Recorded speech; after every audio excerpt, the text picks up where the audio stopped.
Welcome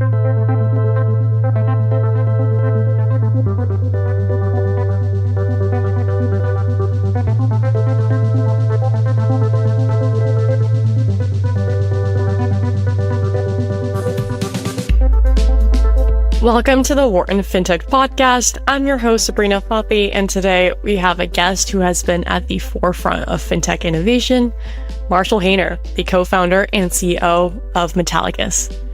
Marshall isn't just another crypto entrepreneur, he's a true pioneer.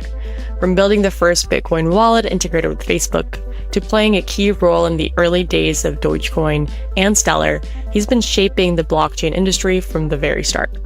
Today, under his leadership, Metallicus is bridging the gap between blockchain and traditional banking with a compliance-first approach that's redefining what a secure, regulated digital asset banking network looks like. In this episode, we'll be discussing the rise of compliance-first fintech and why regulation could be crypto's biggest unlock, how blockchain and banking can truly merge beyond just theory, lessons learned from their recent crypto collapses and what they mean for the future of fintech, and of course, we'll get Marshall's take on where crypto is really headed in 2025 and beyond. Marshall, welcome to the podcast. Sabrina, thank you for having me. It's a pleasure to be here. It's a pleasure to have you. So let's dive right in. You've been involved in blockchain since the Wild West days, from the early days of Bitcoin to Dogecoin and Stellar. What first drew you into this world? I would say, the thing that excited me the most about cryptocurrency was I discovered it in late 2009, and it was because of BitTorrent. So it was really the advent of decentralization and the idea of the decentralization of money. I was a child of the internet, so I was born in the 80s, grew up, in the 90s and the .com, right? When we used to dial up to the internet. And so watching the internet grow and evolve, what really made it powerful, why is the internet valuable? It's decentralization. Right? It's being able to access information globally from anywhere in the world, 24/7, instantaneously. And that's, the most powerful, idea behind the web is that anybody can publish to the web, that we can be global, but instantaneous. And my journey really started with data, was the idea that we could share, just going all the way back to Napster. I'm a Northeastern student, or former Northeastern student, dropout like all good entrepreneurs. But of course, before I left, one of the things that I was very interested in was looking at decentralization of data. And if you remember, the founder of Napster, Sean Fanning, was at Northeastern. Thought that was really cool. And in my journey there, I started looking at file networks and how they grow. And this is, flashback 23 years ago. It was, it was still the dawn of the internet. That was the beginning of the .com, really right after the late 90s. And there came about this thing called Direct Connect, which was like a thing that people used on campus. Also Facebook, that was the origins of Facebook, was at Harvard University. And you had to have like a Harvard or MIT or Northeastern or Boston College or Boston University email address to get in. And so, I was, part of that scene that in the 2000s, playing with the technology. I ended up leaving school and moving to California about 13 or 14 years ago. And one of the exciting things about blockchain, how I got involved in it, was my interest in decentralized networks. So there was this thing that came about around that time, 2003, I want to say was the beginning of it, was this thing called BitTorrent. And that was created by a founder named Bram Cohen, really cool guy who has his own crypto project now called Chia. And BitTorrent at one point became 80% of all the internet web traffic. And around that time, this is around 2008, I started to think, I wonder if there was some way that we could monetize this. And a very popular artist showed up on a private forum for BitTorrent and said, hey, I'm my own music producer, label, everything, right? And I could just release this, but how could I get paid? Am I going to use Visa or PayPal or something like that? It doesn't seem like that would really work in a global platform. And somebody said Bitcoin, and I Googled it. I think this was like late 2008, and that was the beginning of my journey. And so I became obsessed with it. I downloaded the original Bitcoin Core client.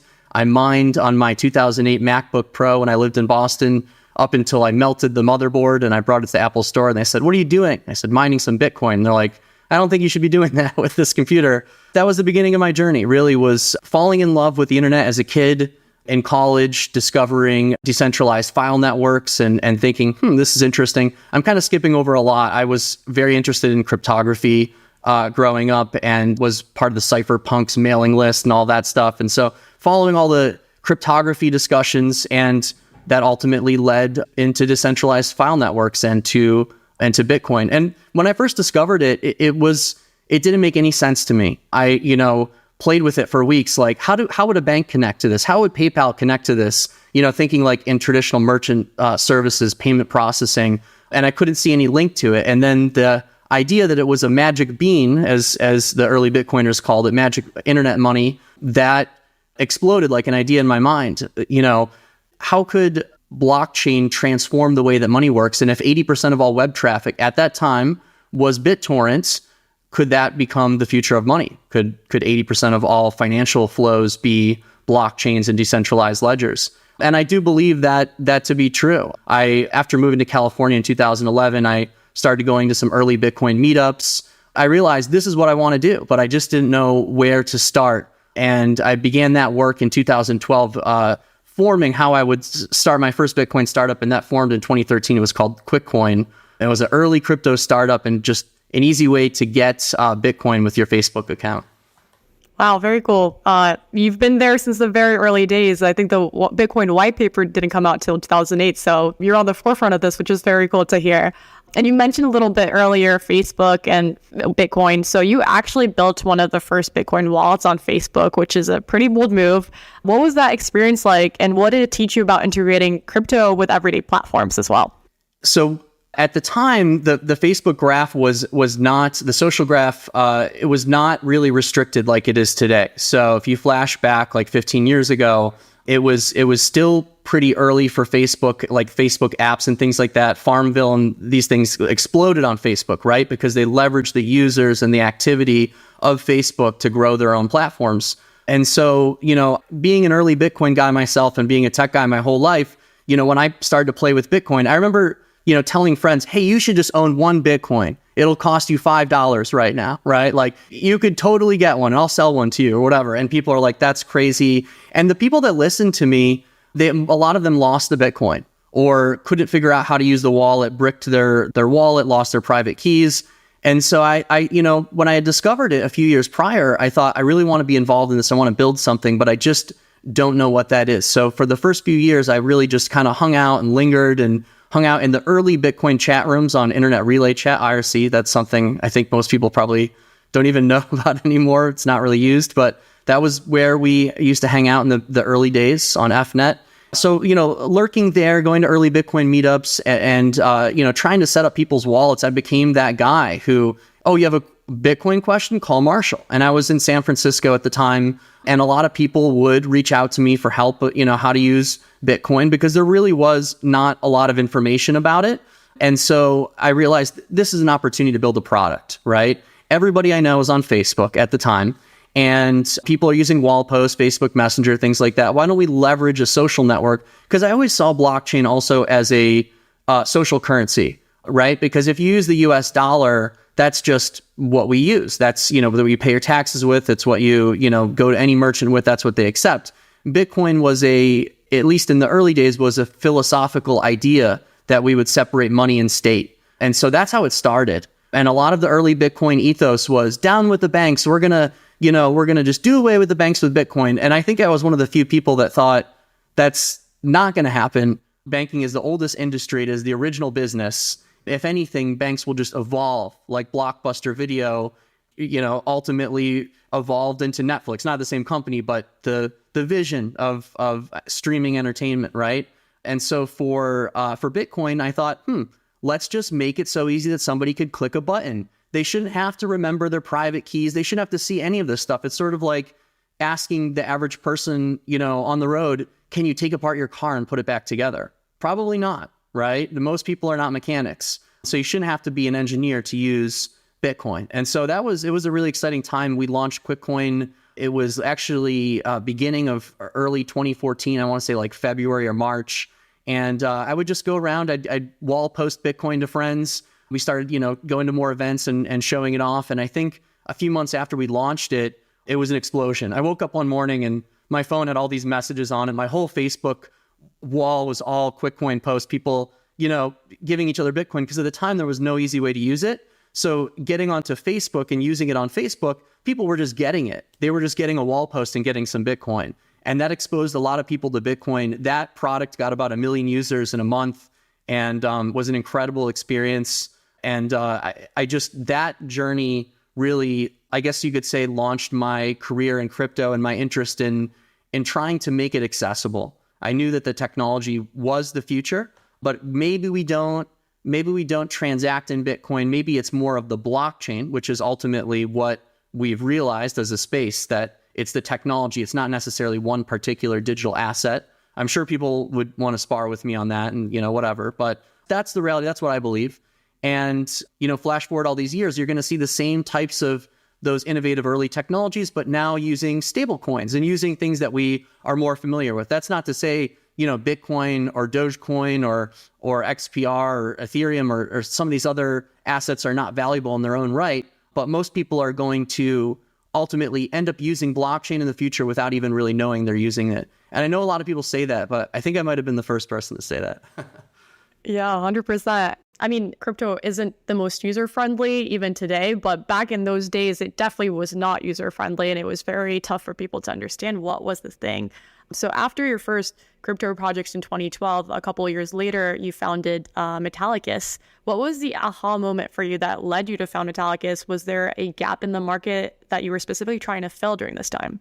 Yeah, so after QuickCoin, I joined Stellar Development Foundation and was there for the Stellar launch, so the very beginning. This is before people knew what it was called. It was secretbitcoinproject.com, and it was cool. It was, in San Francisco. It was cool to work with Jed and the team, a great team over at Stellar. And what we did was we built, when I was over there, we built something that was very similar to the QuickCoin wallet. And we launched Stellar with the Stellar wallet using the Facebook graph, very similar product. My role was technically community, even though I was kind of like product manager, customer support, technical support, product design. I was doing a bunch of different things. And I realized, I think that this is really the product that I want to build. I really want to make it easy for people to use crypto. And there was a time at which point Stellar said, we're going to shut down this wallet. And I think at the time it had close to like 6 million users on it. And I said, I don't want you to shut down this wallet. This is like why I joined this is why I'm here, right? And that wallet shut down and I left. And that was the beginning of Metallicus. There's a little bit of stint in between. I worked at a company called Block.io for a little bit in between that with a friend of mine, Atif Nazir. And he was one of the first Dogecoin wallets. And we ended up acquiring a company called Dogechain.info. It was kind of like a take on Blockchain.info, the early first Dogecoin web wallet. And that's where I met Glenn Marion, our now CTO and one of my best friends. We hit it off. And at one point we kind of looked at each other and said, do you want to go start our company together? And he said, absolutely. And that was the very beginning of Metallicus.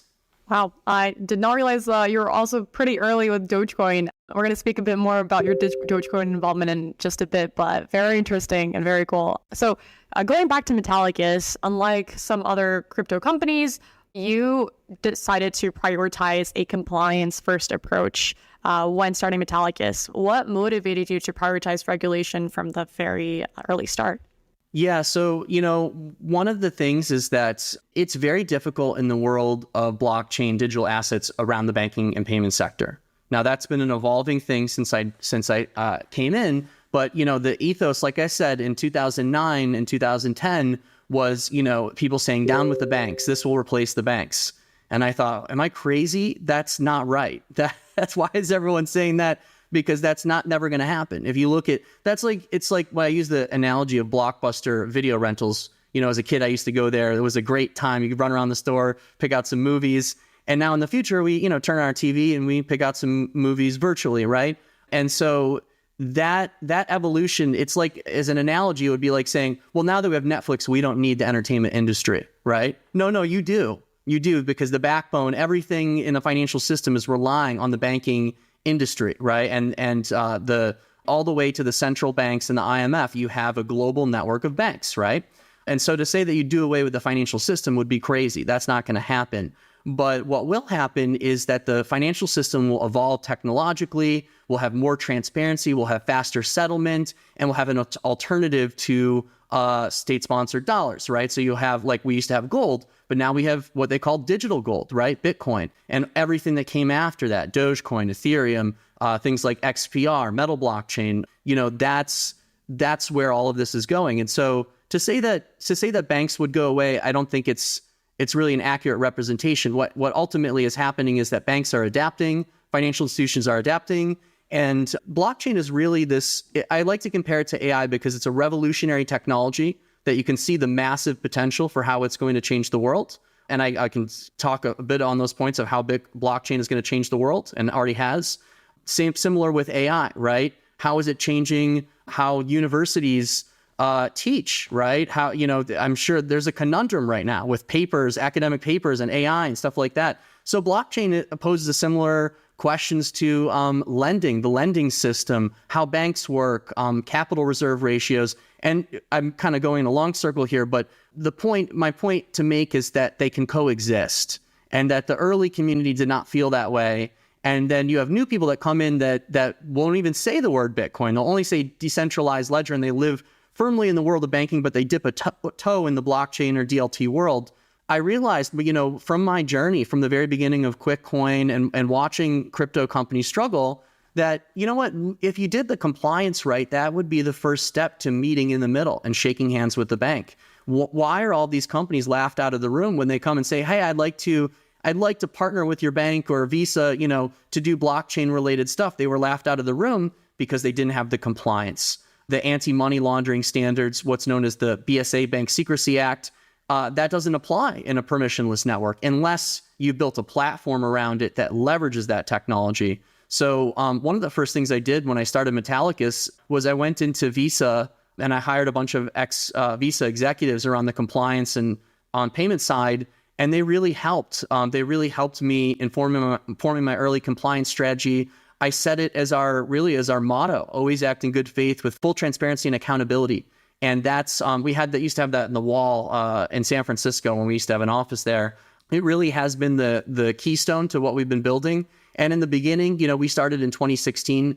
It was unsexy, right? It was unsexy to say, we're going to make the blockchain compliant. People would say, you're evil, you're bad, you're anti-blockchain, you're anti-Bitcoin. But at the end of the day, I want people to have a good experience. If your grandmother, your grandfather, your sister, your brother gets on a blockchain and does something, you don't want to hear a horror story about how they lost their money or they got scammed. You want to hear an amazing story. You want to hear, I bought one Bitcoin for $1,000 and now it's worth 100,000. I started DeFi lending and I lent my USD in the form of stablecoin, and I'm earning 8%, 9% APR, the same that a hard money lender would get. The bank's not even giving me 2%, right? And they keep lowering it and lowering it.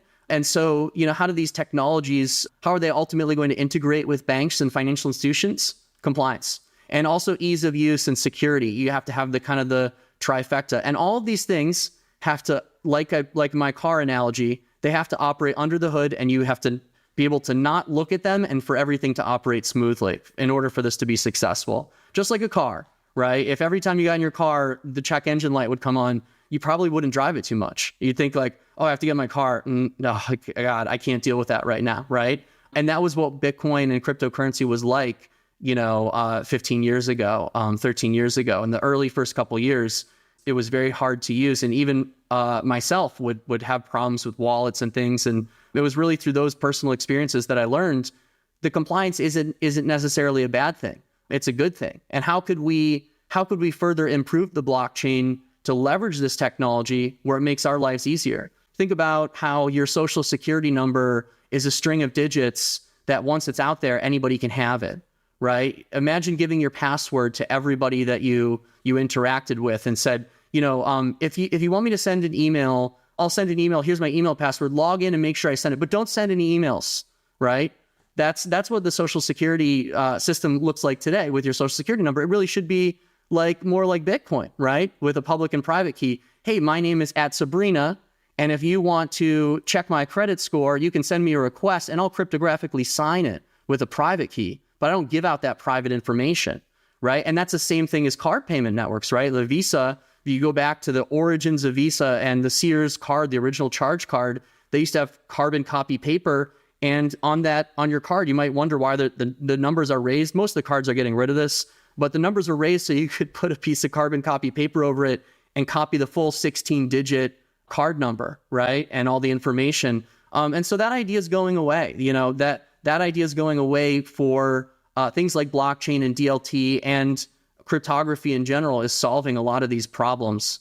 So I see blockchain as really cash on the internet. It's the universal bearer bond of the internet. We never had that before. We had payment systems. We had PayPal. I was one of the first early PayPal accounts. I think 1997. They closed my PayPal account randomly one day because of my crypto involvement. It just shut down. And I thought that was really funny because the lady on the phone said, "I've never seen a PayPal account this old."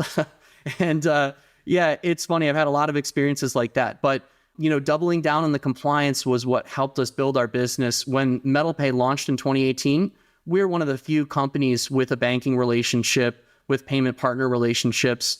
And flash forward to 2025, I think there's actually even less now that have those relationships, have the licenses. So, going for your licensing, building the relationships, building the compliance tools, it's not easy because a lot of this stuff didn't exist. So we had to kind of build our own roads in many ways. And you've always embraced compliance since the very early days, but not all players in the blockchain space have embraced compliance, or not everyone has good intentions. So we've seen in the recent years, there's been companies in this space that have been bad actors. And with that, the critics are quick to say, oh, this is why it's never going to work. How can companies be in compliance? How can they be regulated? Which really does sometimes set back the world of blockchain and the mission of some companies that have good intentions. So what are your thoughts on that? How has that, I guess, affected your progress at Metallicus, and especially when you're trying to lead from a compliance first angle? Well, I'll break that into several chunks. For me, it's great. It's great that people are not thinking that yet, because it gives me an opportunity with my business. So I'll say that first and foremost, that it's great that I love being on the forefront of this, and people saying, you can't do it. It can't be done. It's like telling Elon, you couldn't land a reusable rocket. It can't be done. Well, I love the challenge. I love somebody telling me it can't be done. No, it can't be done. Compliance can't be done on the blockchain. Oh, really? Watch me. We can we can actually have a better system on the blockchain than we have with the traditional banking systems. We can have a more transparent, more fair system. Digital identity can expand further and be passportable. When fraud happens in a banking network, many times it's not automated. Many times you have someone picking up the phone, you have a compliance analyst or officer calling from one bank to the other. We got a bad check and we just found out, and they wired it to your bank. And by the time they call the other bank is realizing it's already wired out of this bank, and I have to call the following bank. And now it's out of the country. So now it's an international problem. And, the people that are defrauding these systems, they know that. They rely on that. And so, when people told me in the crypto space it can't be done, I said, well, how can it be done? Theoretically, if we were to do it, how would we do it? We would assign a digital identity, like a public address. We could attest that identity with stamps, like in the same way when you sign up for a new bank, they're going to ask for your driver's license. They're going to ask for your social security number. They're going to ask for this information. Well, that information is very easily compromised, right? As we've learned with like the credit bureau breaches, we've seen those. We know that pretty much everybody's social security number is breached at this point. So we thought, hey, let's use this technology to not only create a foundation for blockchain, but let's also create a foundation for the future of digital identity, for what the government could use, what financial institutions could use. And so when people said you couldn't do it, I really doubled down on it. And we looked at, there were a lot of academic papers around how to do this and standards of how to do it, but it was surprising that no one had done it. No one had, flashback. I think we started that work about 5 years ago. We had been eyeing it for many years, but it takes time, right? Like the earlier, like Ethereum in its early state, it wasn't really ready to do something like this yet, just because we knew that the potential scaling issues and costs of doing something. This is before the L2s had kind of popped up, before Arbitrum and Optimism, which improved it a lot. So we really had to start from scratch. We built our own network called XPR network, where gas fees would be relatively almost free, and so efficient that you could do that you could have all these different companies stamp your account. that's at Sabrina is really Sabrina Fathi. And we verified that her social security number, her date of birth, her address is all correct. You can't see that, but you can see that this verifier verified it. And then ultimately building that protocol that information could be encrypted and shared and signed in a way that, you won't have to do this every time. You won't have to enter your social security number every time. You won't have to, take a photo of your ID or do these very painful things. That was really the friction between blockchain and traditional finance, was that it's hard to know where money is coming from and going to in either world and where they interface. It's a little bit easier in the world of banking because names are attached to accounts. But in the world of, let's take early Bitcoin, for example, it's what they call pseudonymous. It's not pseudo-anonymous. It's not fully anonymous, but it kind of is, right? Your name's not attached to it, but we could use this thing known as blockchain analytics, where we look at different nodes and we look at different address clustering, and we could get like what I call best guess technology.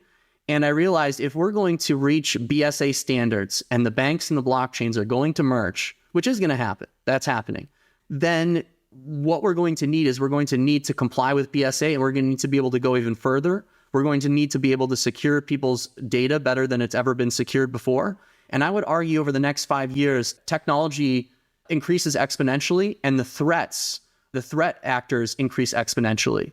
And so in order to meet these growing threats, we do actually need the blockchain and distributed ledger to meet those threats. But for the average person, how do you make it simple and easy to use? And so that's really been the battle for us with the compliance pieces. I want you to be able to enter your info when you sign up and you create your ID, your digital ID, just once. And just like using like Apple ID. Now, when I download something from the App Store, if I see that I have to enter my phone and create a password and type it twice, I get pretty annoyed that I can't just, sign up with Apple. Actually, now Apple made it a requirement that you have to have it, right? And I think in the future that will become more and more of something that we'll see is digital identity, something like digital identity using our application WebAuth or our new acquisition MemberPass through Bonify, who's already been doing digital identity with over 80 credit unions. So, that's really our vision, is that by doubling down on compliance and making that seamless, you not only open the world of banking, but you make a safer experience where somebody could lose their private keys and recover them, or experience some sort of security breach and get their account back and get it under control, where it typically you hear, the money is lost. Take the North Korean hacker incident that happened recently with Bybit, largest theft that we know of in human history, $1.5 billion. On that network, it's really hard to reverse anything. And some would argue that's, the irreversibility makes it a blockchain. But at the same time, if the U.S. Treasury Department had this happen, would they honor it? No, they would freeze those funds, right? And so I'm not saying that a blockchain should, have one guy picking and choosing and freezing funds. It should be decentralized. There should be some notion. But take, for example, the XPR network. If that happened on the XPR network, well, first of all, I would say it wouldn't happen because the network has native multi-sig capability. So how this happened was Ethereum didn't have native multi-sig capability, and they're using a third-party piece of software that got compromised. People trusted it. They relied what they see on their screen is real, and they're not decoding the actual transaction raw data, which they should have been for a $1.5 billion transaction, and they got hit. In this other model, and as we were building these things, we thought about these things. How can we make sure that they're really secure? Well, multi-sig needs to be a native function of the blockchain. Multi-sig on Bitcoin, Dogecoin, it's great. Litecoin. They're all very similar. It's great. But you know what we can't do? We can't rotate our private keys. We can't add new signers. Once we create a multi-sig address, that's it. You have to, start fresh if you want to create a new one. So why not give the ability to add multiple permissions? If I opened a trust account for my family and for my daughters, I would just add their names to it, right? I wouldn't have to go to the bank and open a new trust account because the old trust didn't have their names on it, so you have to make a completely new one.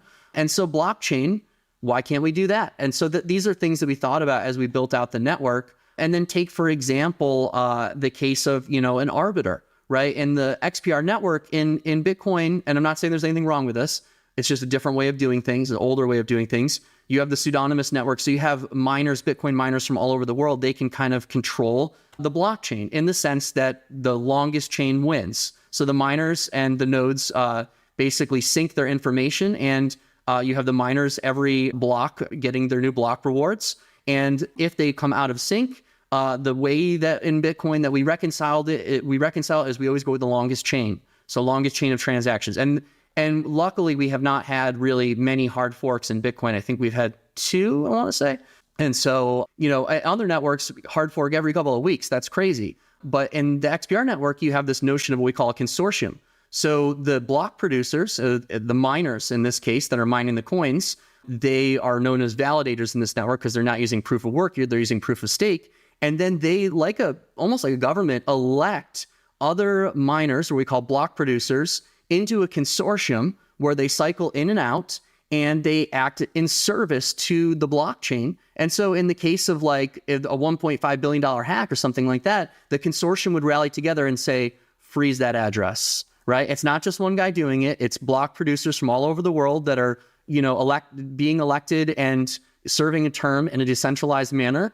And they can make those decisions. So that's a natural evolution of decentralized networks. It's not purely technology. And sometimes we have to remember that a blockchain is only as good as the technology. And there are humans, there are real developers and real people behind it. And a lot of people are good people. Yes, there are bad actors. There will always be bad actors in the history of humankind forever and ever. There will always be a bad guy, right? But there will also always be good guys. And so leveraging those good guys and leveraging the powers of open source, we can move past this. So you look at something like what happened with Bybit, and it's really a wake-up call to say, hey, multi-sig should allow people to add multiple signers with different permissions and add and remove. And we should also have the ability to have a consortium of miners.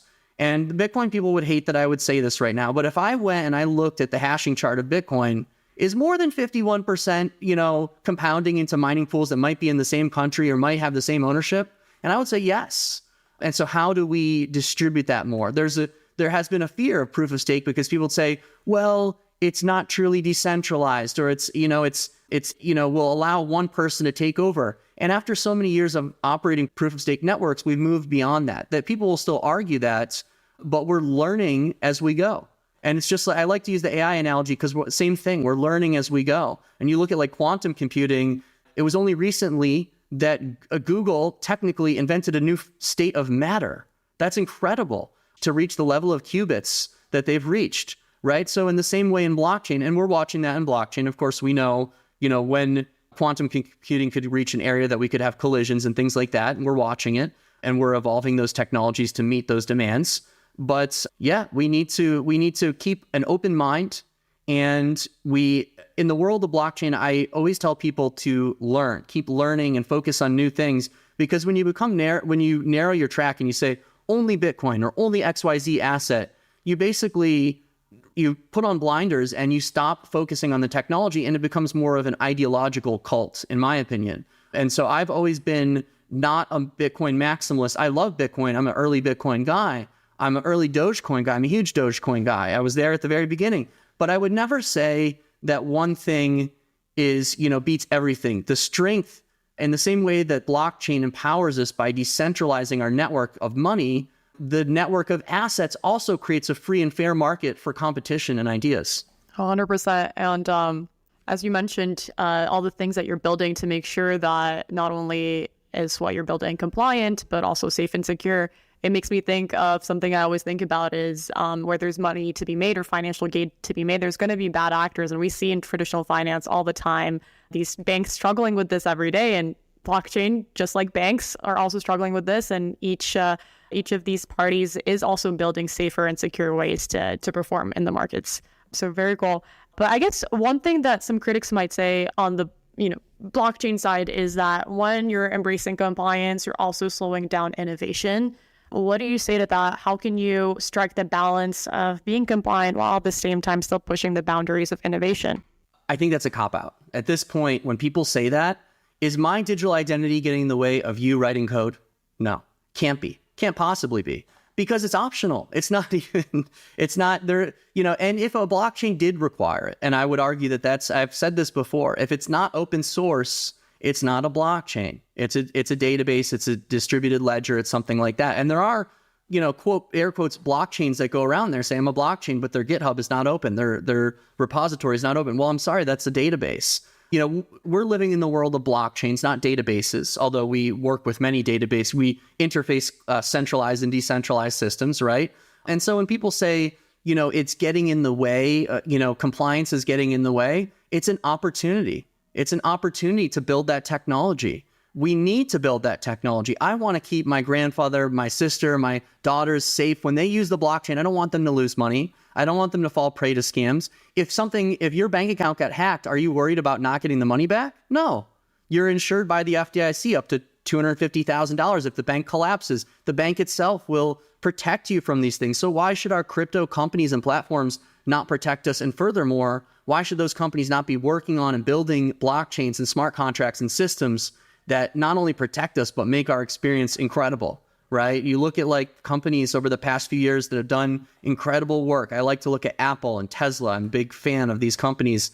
They make life better. They make it more pleasurable. And that's why they're so successful, right? I can use my full self-driving. I'm using my AirPods. I'm using my technologies that they invented that, people said it was crazy or people said, can't be done. And that's the way that I look at identity. People get a bad feel about it because of the pain points of the older systems, right? The pain points of Bitcoin 1.0. When Coinbase was just getting started, when the early crypto exchanges were just getting started, it was hard. The compliance programs were hard. It was easy to get locked out. People still get locked out today, but as time goes on, systems start to get better and better and better, right? And so, we look at digital identity, we look at compliance as a moving target and something that's always evolving. And it never will get in the way of what other people are building. If you want to go build something that will run amok of compliance laws, you can do it. And if you want to build something that can interface but give people privacy while using these tools, you can also do it.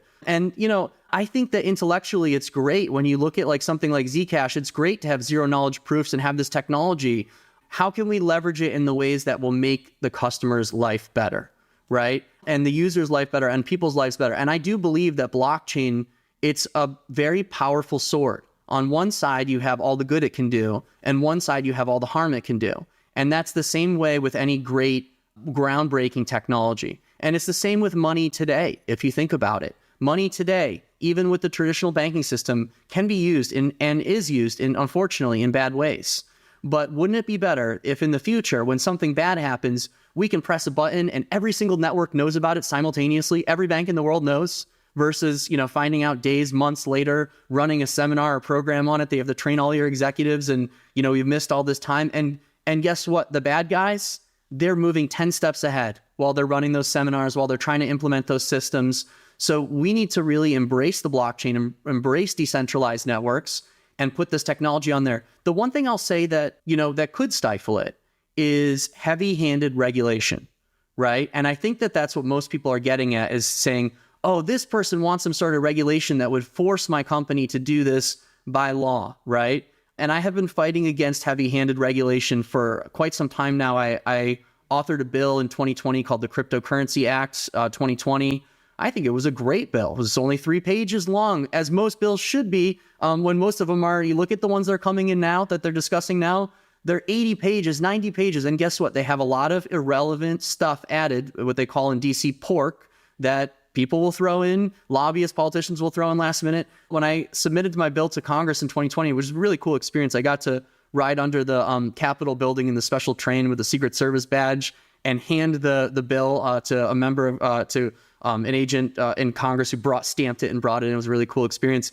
It was a really good bill. It was a really good bill at the time because it gave clear definitions at the federal level of what's a crypto commodity, what is a crypto currency. What I was calling cryptocurrency is what we call stablecoin, because cryptocurrency, that's like what we think of as currency, as USD, right? Or other fiat currencies. And then crypto security. And that could be like an asset, that could be like a deed of that could be like a US Treasury, or something that bears returns or is an investment product on chain, like BlackRock's BIDL token or something like that. Or it could be something that didn't intend to be a security and became a security. And I really wanted to see the 3 agencies give really proper and clear guidance. And I'm really happy today to say in 2025, under the current presidential administration, we're getting it. Feels so good to see that. People fought me tooth and nail. There were people when I submitted that bill that said, this is wrong that you submitted this because you didn't go through our people first. And I said, well, that doesn't sound very American, does it? Why should I have to work through your lobbyists or your team or your people? Why? Because they want to add pieces to the bill, the pork, right? And they attacked me. They attacked me in Washington. They used lobbyist groups. But a lot of our elected representatives came to me and said, that was awesome. That was really cool what you did. And we really respect it. And I started to build inroads with a lot of policymakers. And that proved to be really valuable. I think that in the future, sorry, I'm going off a little bit here, but I just wanted to say that it's really important that we get it right. EU has MiCA, and that's a great platform for digital assets. Japan has their own thing, right? There's many countries have kind of leapfrogged ahead of the US because I think in many ways we weren't in the right presidential administration. We didn't have the right people in place to make these decisions and to say these things. The OCC in 2020 did some incredible work releasing memos about banks being able to run blockchain nodes, issue stable coins. And that's the type of guidance I expect to see over the next 4 years. I'm really excited for it. Unfortunately, it wasn't going to happen in the previous administration. And everybody who was following crypto could kind of see that. You could see how the former chairman of the SEC had kind of weaponized the agency in a way against crypto. And then now you're seeing the news of the cases being dropped. And I think that it's taking a different stance towards, let's issue very clear guidance around, instead of saying, the guidance is already there. You could take anything and apply a lens to it and a framework to it. It doesn't mean that it's right? It doesn't mean that you've really thought it through and issued clear guidance. So when I point to the OCC memos and those interpretive letters written by Jonathan Gould, who I'm hearing rumblings might be doing some other cool things, I love to see that. I love to see people that really think about those things making progress. So I do agree with the people that are saying, the heavy-handed regulations will stifle the industry.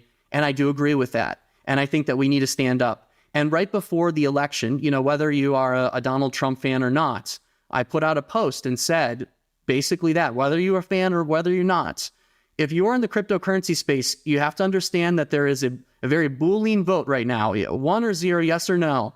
Do you want crypto to advance in the US or not? And there's one president that said that he wants to do it and one that said that he doesn't. And when we went into this administration, that happened. And whether it was him or it was a future president or someone else, I knew that that was going to happen. And so every time I see one of our elected representatives, whether it's the future president or it's a new chairperson for an agency or something like that, I'm always going to stand up and say what I think is the right thing for the digital asset space and is the right thing for people as a whole. What's the moral and ethical right thing? Because unfortunately, I think there are a lot of people, not only in the crypto industry, but in the world, that will do anything for the dollar, right? And I think you see that a lot in crypto. You see a lot of, this is the other side of the sword we're talking about, the nasty side. I'll take like pump.fun, for example, where there are meme coins. I don't think there's anything wrong with meme coins. I sit on the board at the Dogecoin Foundation. I'm an early Dogecoin guy, and that's what brought me and my co-founder together.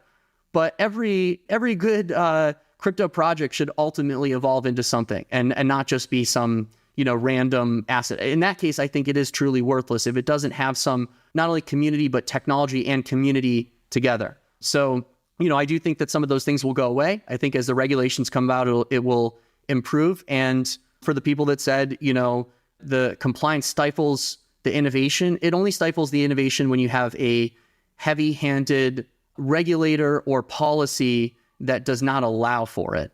And that is something I've been fighting against since the very beginning. And can you share a bit more about the bill that you were passing in 2020? What inspired you to even write this bill and what has happened since then as a result of this bill? Yeah, so at the time I think it was 2018 I started it. I was writing an internal white paper just for our own team of just like internal education. What are the different types of digital assets and who theoretically is the regulator of each one and how does that apply? And a friend of mine and one of our employees, a good friend of mine, Eric Finman, who's a self-described political junkie, said, "You could make this a bill. You should turn this into a bill." And I said, I have no idea how to do that. I don't know anything about that. And he said, "Well, I'll help. Let's start to turn it into the legal language of a bill." So he helped bring in some people who were phenomenal and helped me kind of refine, my vision for it and what I was putting there. The first crack, an attorney looked at it and said, "This is not a bill. This is not a bill." And so I went to bill.gov and I started looking at other bills and I started dissecting them and kind of, piecing it together like I would anything. And the last time I submitted it, the guy said, "Wow, did you write this? Looks pretty good. Did your attorneys write this?" And I said, "No, I just, this is before AI had really taken off." And I realized, this is a great opportunity. So I got the opportunity to work with, it wasn't a bipartisan bill. Congressman Gozer out of Arizona was nice enough to sponsor it. Got to meet him and his staff, went to Washington and they sponsored the bill. And one of the things that, I was, Eric joked, your Mr. Smith goes to Washington because I didn't know anything about politics. I didn't know that you're supposed to go through a lobbyist and that all the lobbyists would become offended and wage political war against me. I didn't know what pork was. I didn't know any of these things, but I put the bill together and I got there. And then the firestorm started of everybody demanding to slip something in. And if I don't slip it in, they're going to destroy me in the press. And that's what they did. They went and they said, his bill is dead on arrival, whatever.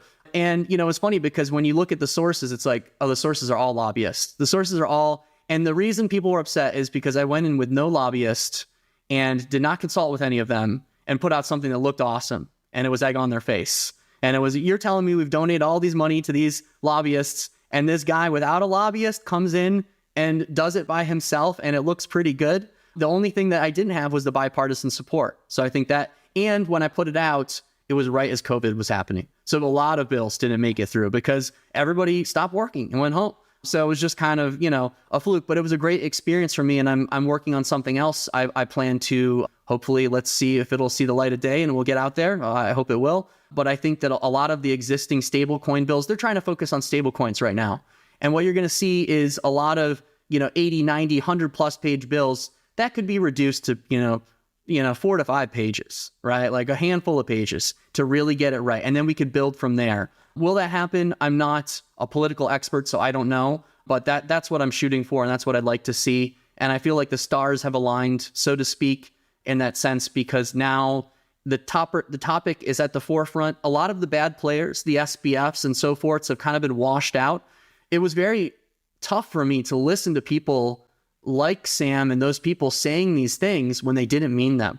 They were like taking things that I had said and then turned them into their own sound bites. And I knew, hey, I said that. That's just a bunch of, and after the whole thing was exposed, he said, yeah, I think I was just saying what I thought they wanted me to say. But I truly believe it. And I've been here for a decade and a half. I really do believe that we can get this right. And I think the reason why things have progressed to where they have now is because we're starting to.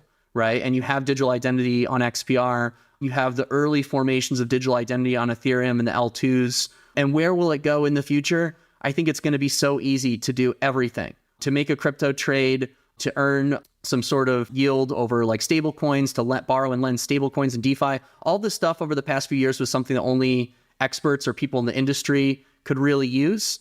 And flashback a few years, I think they tried to commodify it and make it simple. But what was the problem? They didn't take compliance first.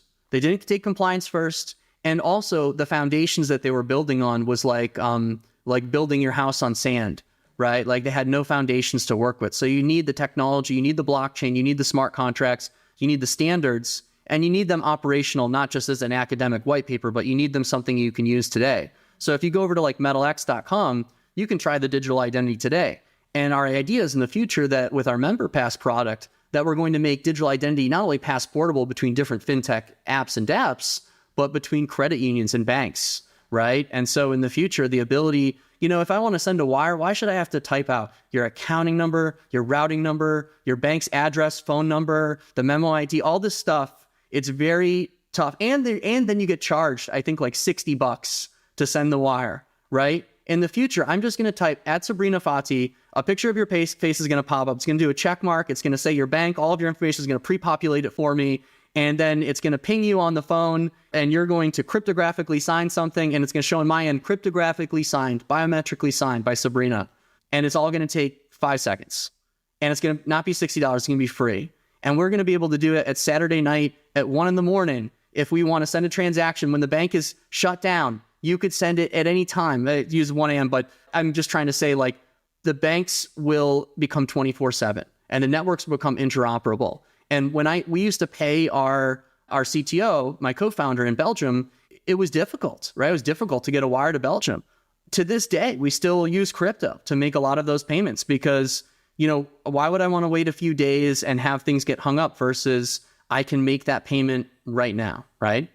Yeah, 100%. That's really what excites me the most about crypto as well. I'm not originally from the US, so every time I'm sending money back home or getting it, it is such a process and you have to get those numbers right and it takes days, weeks even.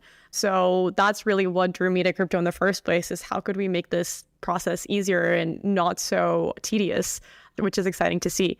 Talking a bit more about this embracement of traditional finance and banks, your grandfather's career at Merrill Lynch really gave you a deep respect for traditional finance. How has that influenced your work at Metallicus? Yeah, so, my grandfather was one of the early guys, I don't want to say early at Merrill Lynch, but he set up the West Palm Beach office and was working in the Merrill Lynch in Boston when I was younger.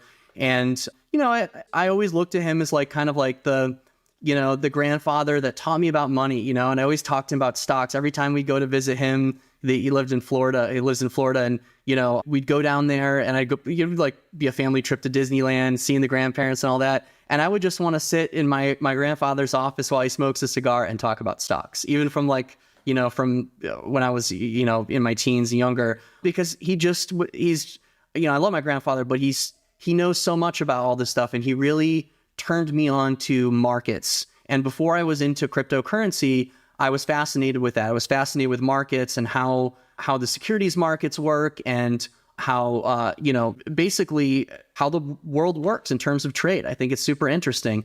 And he really taught me a lot about money, and he taught me a lot about the markets. And that mentality, that knowledge carried through to blockchain. I was always a technology guy from a very young age.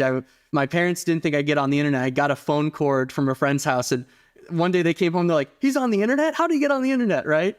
And so I got on the internet as fast as I could when I was very young. And same thing with blockchain. When I discovered blockchain, it was like, there is this incredible potential to not only revolutionize financial markets, but the securities markets, trade, commerce, everything, because ultimately that's what powers it, is money. And, when I discovered Bitcoin, I realized the same thing as BitTorrent. This thing was very nascent at the time. You could mine it on your home computer. And I started to realize something. I realized the early visions of proof of stake, that in 2009, when I used to live in Boston, I remember I was mining on this 2008 MacBook Pro in my apartment, and I was like, this is crazy. This is never, the second this takes off, we're not going to be able to do this anymore, because they're going to build giant warehouses full of these farms, and they're probably going to figure out how to make specialized chips. And that was the ASIC, right? It only took them it was 2013, I think, when the ASIC arrived, something like that, 2012, 2013. And I knew that was going to go away. I knew that eventually we wouldn't be using that technology anymore. So I just started to build on that idea that if the system's going to evolve, we need to take the best parts of this technology and the best parts of traditional finance and blend them. At the same time, I also recognized that I could see in my head, I could see in my mind's eye, this is where it's going. In the future, people will be able to make payments like we talked about on a Saturday night, 8 p.m., the bank is closed, you want to make a payment. Now we have things like Zelle and Venmo, but they're pretty limited. And then we're going to have the step between that, like the Federal Reserve FedNow system, much higher limits, different other advantages, but still it's not blockchain, right? It doesn't have the flexibility of that yet, but we're getting there. And so I recognized that Bitcoin would be successful and the digital currency would be successful. And I remember I gave a Bitcoin to my grandfather. I think it was around $30. This was I want to say this was 2013 or something like that. And I said, Grandpa, this is worth $30. Please do not sell it until it's worth $100,000. And he laughed and said, Marshall, I'm very nervous for you, because he's like, you don't have all your money invested in these things. I wish I did. I said, no, Grandpa, don't worry. I'm responsible, but I have a lot of money invested into it.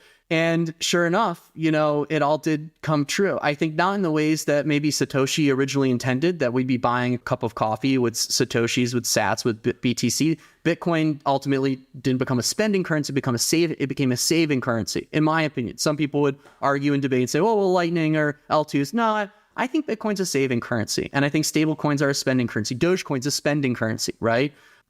So yeah, I think that he really inspired me in a big way. And he taught me to have conviction in your investments, in your bets.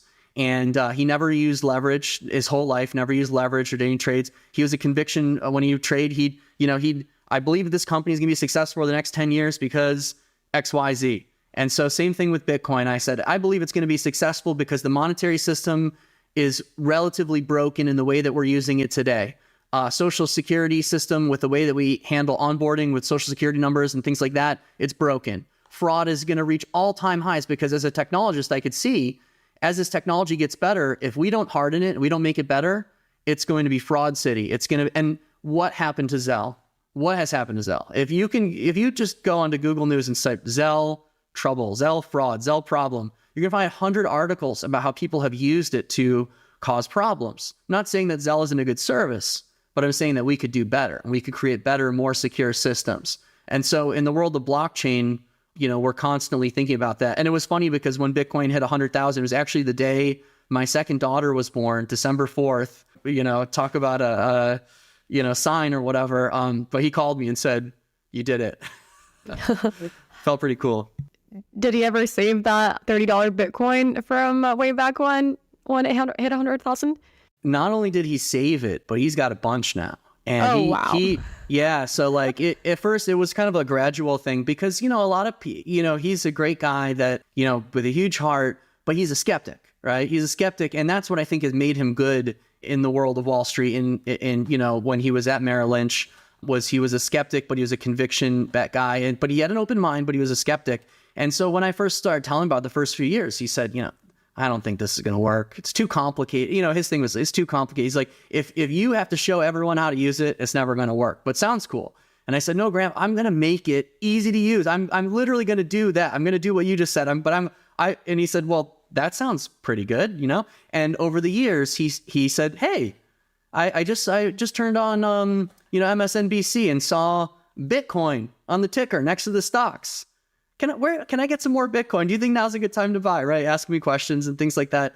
And over time, he grew his portfolio. I don't want to expose him or whatever, but started from one and went from one to many. And it was funny. It's really cool to see.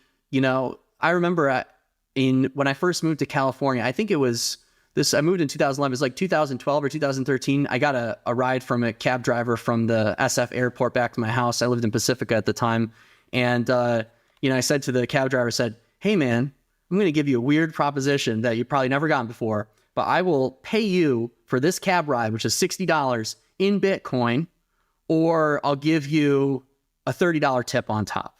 I'll give you the flat amount or the Bitcoin. Now, the $30 tip, you get $90, but the Bitcoin, you'd probably spend more than the $30 to try and figure out how to buy this, fees and everything. And if you just hold on to these Bitcoins, it'll pay for and he did it. And he's like, okay. Now I never heard back from him. I don't know what happened. Maybe the cab driver, but I remember I was renting an apartment, same thing, landlord. I told him, why don't I give you a little bit of the rent in Bitcoin? And slowly he went from half to the full thing. And a few years ago, he called me and said, Marshall, thank you for helping me make the best financial decision of my entire life. And the money that you paid me helped me open up a whole surf school here down in Pacifica. So, that was, and he bought all these cabins and everything. It really feels very good for me to hear these stories where people have these experiences, not just like making profit, but also learning about the technology. I have so many stories of, my younger friends who just graduated a few years ago and are now working in the space, or have dabbled with it and have grown their careers in finance through their knowledge around it. Or also a lot of people who were interested in it and became developers and got into engineering and were really bit by the engineering bug because they were met with a problem that really fascinated them. And I think cryptocurrency is one of those things. It's like, people hear about it, but the minute you start researching it and learning about it, you go from, oh, can I make some money off to this, to where does the dollar come from? How does money work? And you start asking these deeper questions that I think can serve you not only through life and your career, but generations can make these better decisions. I saw a video on X the other day where I don't know if it was scripted or not, but a guy's girlfriend was asking him to buy her a purse for $2,000. And he said, no, I don't have the money to do that now. And she said, but you have a Bitcoin, don't you? And he said, that's not for spending.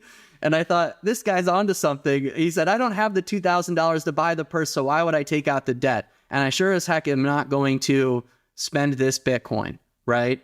And I think I commented like, hey, that guy's going places. Because that's the type of thing that happens with people when they start to discover this technology. It's a really interesting technological problem that we solved, the Byzantine fault tolerance problem, which is started from like, it was like a war games problem. How do we send a general from, whenever you see BFT, Byzantine fault tolerance, it's actually like a war game of how do we send a general from one side of a town to the other to tell the army on the other side to attack at the same time, but he's going to go through this town as a spy dressed as someone in that town. How do we know he's not compromised? And the message is received on the other side unaltered.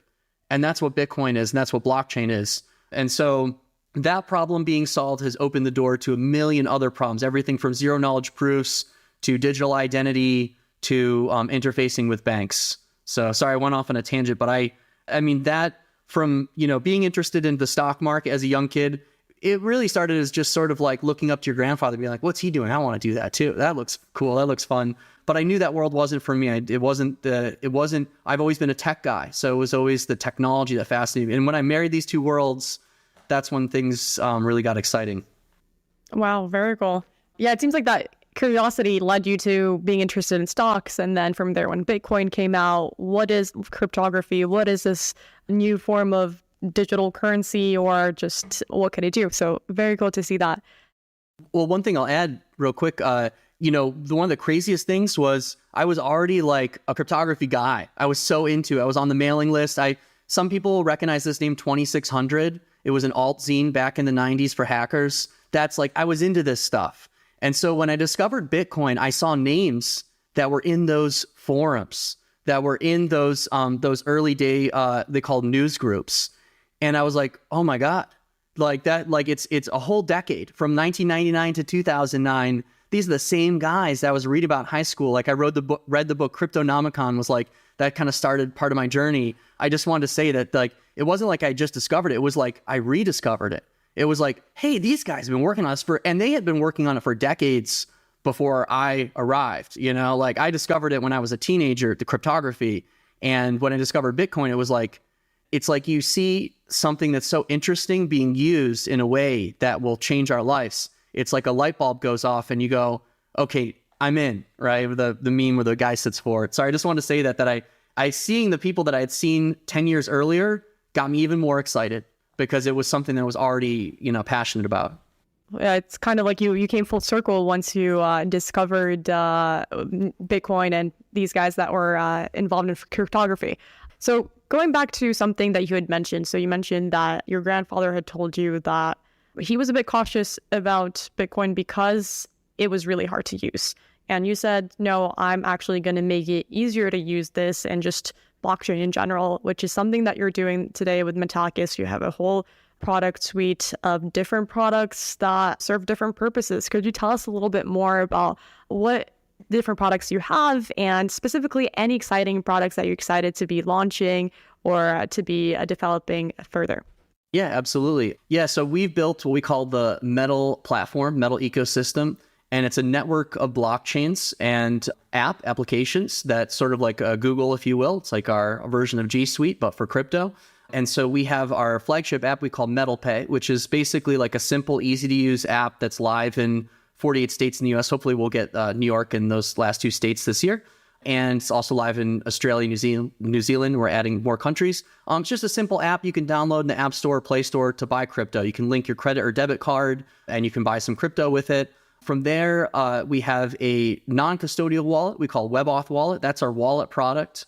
And it's built around the idea of web authentication. So previous wallets, you have to like open the wallet. Like if you are doing something in Web3, you either open the website inside the wallet or use like something like Wallet Connect to connect to it, and you kind of move back and forth between apps.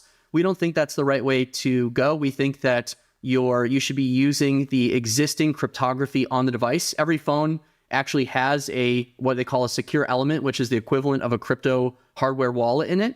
And we can utilize that technology in the form of web authentication. And that's why you've seen more and more companies adopting something called passkeys lately. So you'll see that in many apps. So we were early to the passkey space. Webauth.com were the first, web authentication-based wallet. And what that means is you can do your crypto activity inside your browser, like Chrome or Safari, and you never leave. And you sign with your Face ID, and your device is your tracer. So now you no longer have to carry around this like dongle with you. It's this complicated thing that makes you maybe not want to do it. Now you can just do it on the go. Face ID, you can add or remove devices. It's really fantastic. That was built for the XPR network, and we're expanding that wallet out to every major blockchain. So we just added Ethereum, we just added Optimism, Metal L2, and soon you can expect Bitcoin, Dogecoin, other popular networks on that as well. And that's our non-custodial wallet product. We have an exchange product called MetalX, and that's what powers all the trading and DeFi lending in our platform. So when you make a trade on MetalPay, you're actually using our decentralized trading engine. And we built that because we felt that exchanges lacked a certain level of transparency, centralized exchanges, and that also that you really should be able to have full power and control of your assets. So we wanted to build something that was fast, upgradable, that could happen on chain. And we believe that the future of crypto trading is going to happen on the blockchain. We're going to actually leverage these blockchains to do the trading activity themselves. And that's something that has really taken off. So XPR network, I'll get into the blockchain component now. We have 3 blockchain networks. We have XPR network, Metal blockchain, and Metal L2. And the XPR network is a super fast, 4,000 transactions per second, low latency blockchain that allows smart contracting. It really is kind of like a computer of sorts, a decentralized computer where you can code in C++ or TypeScript. It's very advanced. And it's probably the only blockchain in the world that you can show up onto XPR, download the wallet, and just start transacting. Every other blockchain requires you to have what they call like gas or resources. Like if you want to do something on Solana, you need a little bit of Solana. Even if it's just the tiniest amount, it's the pain point of having to go get some and put it in the wallet. So what we built is a resource model that makes it super easy for people to use. You can go to webauth.com, you can sign up, and you can start transacting with 0 gas fee immediately. And the way that works is, again, through that decentralized governance system where this consortium will delegate some resources to different dApps on the network. And in this case, has delegated Metallicus and WebAuth with some resources to grow the network. And since the resource costs are so low, you basically will have no gas fees, most likely for a very long time. And the idea behind that also is sort of like when I visit a website, if I go to the Wharton Business School website right now, it's not going to say like, hey, that'll be 50 cents because that's how much like we're spending to whatever. No, it doesn't. You will never see that because it's behind the scenes. And we believe that blockchain should be the same way. You should be able to show up, start using it, and not have all this complicated stuff. Also, your name would just be @Sabrina. So unlike a 0x whatever, you can be your real name. Very cool. Metal blockchain, and I'll wrap it quickly here. Metal blockchain is our blockchain for banks and for credit unions and financial institutions, as well as other fintechs. We recognize that credit unions in particular are very much primed to integrate blockchain technology as well as banks, but we do need some regulatory changes to see that happen.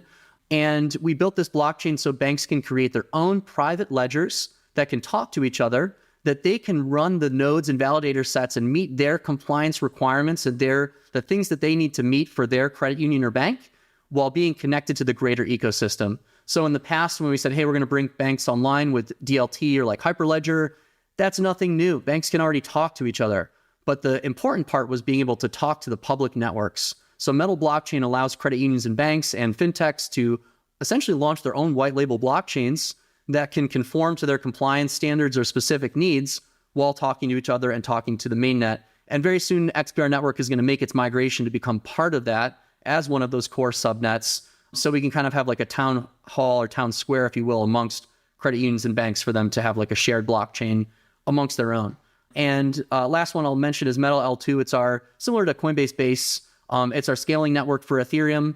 And that's what connects Ethereum into our protocol. Metal L2 is based on the Metal DAO. So it's taking a little bit different direction than, for example, like Optimism that has the different houses. We're building a DAO very similar to what we built with XPR around the sequencer. And our plan is to connect that sequencer to the Metal blockchain, so that bridge, that connection between Ethereum and the credit unions and banks will also exist. Wow. It sounds like you're solving a lot of different pain points and also addressing or providing new products for a lot of different customers or users. What is your ultimate vision with all of this and for the future of Metallicus?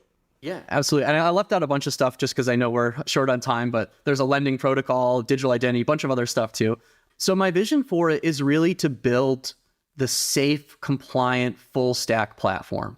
I want people to be able to store Bitcoin in their credit union, in their bank. You shouldn't have to have the choice of, imagine if your bank said, withdraw all your money and just keep it at your house. That's kind of like what crypto is like, isn't it? Because you can't store your Bitcoin in the bank. There are custody services, but those are more institutional geared services. So unless you have a lot of money, and where's the cutoff line, right? I think that you should be able to log in your credit union or bank, deposit your Bitcoin, withdraw some stablecoin, wait no time for that to hit the blockchain, pay zero or minimal fees. And when you want to use a dApp, it should be safe, fun, friendly. If you lose your private keys, we can recover them for you. We minimize the potential for you getting hacked. And if there was a big hack, we can reverse it, right? And those credit union and banking subnets, they control the subnets, right? So they're like little sandboxes or playgrounds where we can do all the blockchain activity, but in a controlled environment. And it's not just a private closed source ledger, but it will connect to all the other credit unions through the Warp protocol, part of Metal blockchain based on Snowman consensus, and based on the technology built by Ava Labs, great tech, but we're tweaking it, refining it, because again, we're doubling down on compliance. We're doing different things, more focused on banking, where others are focused on maybe like gaming or other things. We're focused on what was traditionally the unsexy stuff. So we're building the unsexy stuff to make the sexiest platform, right? To make the platform that anybody can use, that your brother, your mother, your grandfather can use, make it simple. And we're making it mainstream. And so in the future, somebody could pay you with a stable coin, you could deposit right in your credit union, right in your checking account. In fact, you could just say, hey, I'm at Sabrina, send me a payment. And it could resolve through any blockchain and come to your account. And, on top of that, we want to make it fun and rewarding, and not only a safe and easy to use place, but something that really changes your life. And I think everything we've built with Metal up until now, we've taken that into account and put that into our products. And now we're really going more into the institutional side and the B2B side, productizing the rails of what we built. And so when I look at like ACH and other things like that, these rails are kind of old, they're slow. When you give somebody when you link like a checking account, it's like, here's the password to my account, and you could pull out anything. And that's why there's so many problems on ACH. So we rebuilt a new vision we call TDBN, or the Digital Banking Network. And this is going to be a bunch of credit unions and banks that are connected directly into the blockchain. And it would basically replace ACH and replace those rails. So in the future, you might be using Metallicus TDBN, just like you're using Swift or some of these other systems under the hood. And that will get your wire from Los Angeles, from San Francisco to Belgium, right? No problem, instantly. And that's what we're focused on building. We want to make it fun and safe and easy to use. And at the same time, we want to make it mainstream. We want to bring the banks and credit unions online. And we've been having a great success with that by doubling down on compliance and the tech. Wow, that's a very exciting vision indeed. So before we wrap things up, I know we've talked about Dogecoin here and there, but you're actually very active in the Dogecoin community. You've been there since the very early days. You sit on the Dogecoin Foundation board. Could you talk a little bit more about your experience with that? There's also been some talk about it evolving beyond a meme currency. We'd love to hear as well for our listeners, where do you see it going in the future? Yeah, so the future for Dogecoin, I would say, is more exciting than it's ever been. It started off as a joke. That's what attracted me to it. I'll tell you, Bitcoin had stopped being the geeky, kind of thing, the geeky hobby for us nerds in San Francisco, where we go to a meetup and it's all devs and we're all talking about the tech, to a bunch of suits in the room and sweater vests and VCs. Like, where do you think the price is going? And is this new blockchain worth investing in? Blah, blah, blah. And it was boring. Almost felt like humiliating because all we wanted to do was talk about the tech, and people are talking about these things that are like, that's not interesting to us. And so Dogecoin was this relief of like, when everybody asked what the price of Bitcoin is, people would ask what the price of Dogecoin is. And we would say from the early days, 1 Doge equals 1 Doge. And so I discovered it in December of 2014, right when it launched, because, some people would ask me, hey, what's this thing? What's that thing? Hey, what's Dogecoin? And I was like, what's Dogecoin? And it just I have my sense of humor is kind of aligned with it. So I was like, all right, I'll check that out. And it was kind of like a refuge for us early Bitcoin guys to play around, because people stopped talking about price, and the community was more fun. It was more spontaneous. And there was this notion of tipping. That was the big thing. People would say, what's Dogecoin? You say, here's 100 Doge. Here, you used to be able to give someone 1 million Doge, and it was only like, $10, $20, right? Now 1 million Doge is a lot of money. It's hundreds of thousands of dollars, right? And so we would tip people Doge, and it was a lot of fun. That was really, what called me to it. I ended up meeting the founders, Jackson, Christine, and Billy. And Jackson at the time was working at Adobe in Australia. He told me, I reached out to him. He's like, what's this Dogecoin thing? And we quickly hit it off and became friends. And he said, I told him, you should come to San Francisco, because the community here is perfect for you. And you'd be a builder here, and you'd love it. And he said, well, I think I just got fired because my boss came up to me and points to my picture of my face on the Sydney Herald. And then he came back and he said, my boss loves it. He wants to send me to the San Francisco office. So he flew out, and I met him that night. We hung out and became friends with a lot of the people in the Dogecoin community, the early builders. Doge Tipbot was like one of the first places. Reddit was where it was all happening. And I'll never forget, we organized an event at the WordPress headquarters we called the DogeCon. We thought we were going to have maybe 40 or 50 people showed up. It was like hundreds of people. The SFPD got called. There was a line around the block. There was a costume contest, dancing. Charlie Lee and Jesse Powell, and Andreas Antonopoulos, we got to do the guest speakers. So it's always been a fun, really cool community. And, it started as a meme. Jackson created it as a joke because he thought Bitcoin was so stupid. He's like, I'm going to create this thing. And then he got sucked in because it was my joke became something that people are building on, using. And so flash forward all these years, I've been involved from the very beginning because I just happened to be around and I noticed it. And my personality aligns with Dogecoin and the founders and the people. Jackson's no longer really involved, but Billy is still around on Twitter. You can find him on X. And Christine's pretty quiet. But the whole community is still there. And, over the years, the Dogecoin Foundation was formed in the very beginning. There was a quiet period where there's very little activity with the foundation. And then around 2020, activity started to pick back up, and I got invited to join. And I've been helping grow the foundation, working on different initiatives. And what's happened is we've brought in some huge benefactors and partners and people that see the potential with Dogecoin. It's like Bitcoin, but it's more experimental, and we can do other things with it. It has a different inflation mechanism. It inflates a lot. It inflates 5 billion coins per year. That's fixed. And then that number basically just becomes less and less proportionally every year. And that number was a mistake by Billy because he actually meant to have it less, and he put too many zeros into it. And then somebody said, wait, did you mean to make it that much? And he said, screw it, whatever. So it really kind of helps us understand that our assumptions, what they teach in, the economics 101 or maybe even the PhD program, they might just be assumptions. We're learning as we go, right? And what blockchain has allowed us to do is to do 1,000 financial experiments in the course of 15 years that would have taken 1,500 years in the past, because you never would have been able to do that. So Dogecoin is going to be going through some really incredible technological upgrades thanks to the team at the Dogecoin Foundation and other open source developers that are contributing. There will be people that will say, no, it's not going to do that. No, it will always stay a pure fork of Bitcoin. I don't believe that. I think that it's going to evolve and something incredible is going to happen. I know because I have kind of, an eye very close to the inside of, all the goings on. And I don't want to leak anything early. I just want to say that there's incredible work being done behind the scenes. And it's not just a fork of Bitcoin. There's going to be some things coming out that I think are going to really impress a lot of people. And the thing about Dogecoin also I'll say is that the meme allows people to come in without any preconceived notions. You can come in and say, it's a joke, it's funny. And that's really a doorway for education into crypto and into finance and into money. And so I think Dogecoin really is that Trojan horse where it's, wow, much fun. And then it's, wow, I'm learning about how money works. And this blockchain will evolve, I believe, beyond Bitcoin. Litecoin has done some different cool and interesting things, and Dogecoin has its own little thing. And you're about to see some incredible work coming out from the team, thanks to our benefactors and our donors and partners and everyone who supported us. Unlike other crypto projects that have huge VC backing, Dogecoin does not have that. And we're very lucky to have some very influential and great people behind the scenes helping us out. And so really excited to see that, and just keep an eye on Dogecoin, because I think that it's going to start to evolve very quickly past its humble Bitcoin origins.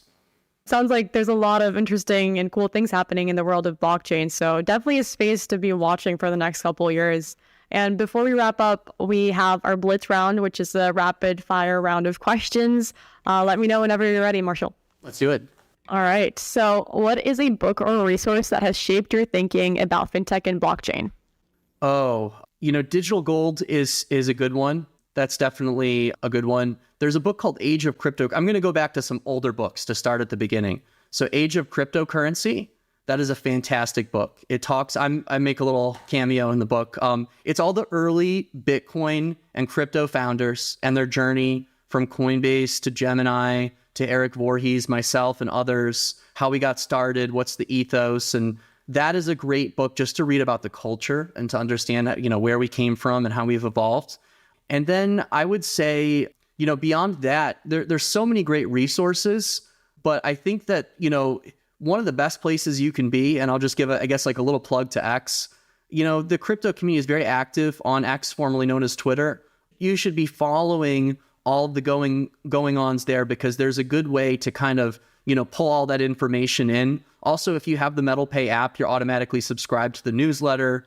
Every week we send out a newsletter, we give all that information. But those two books, great place to start. Another, I like to just give these early foundational books, because we could go way forward in the future, but I think that most listeners are probably, if they're already deep in crypto, then they already maybe have read these or know. So for, beginners or people that just haven't heard of these books, Age of Cryptocurrency, Digital Gold, and also Andreas Antonopoulos, Mastering Bitcoin, Bitcoin 101, start there.